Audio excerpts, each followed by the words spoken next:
So today we went to Disney California Adventure. We're closing the park down. It closed at 10. It's basically 11. I'm hoping we make it to our bus back home because I really just don't want to walk.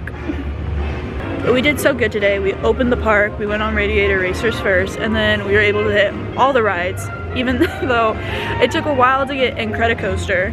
We didn't try it not once, not twice, but 3 times. But Shadi just was not on our side today.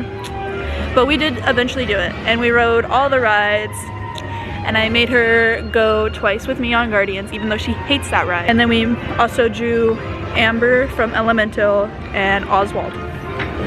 So fun, so fun. Tomorrow we're at Disneyland. I'm excited.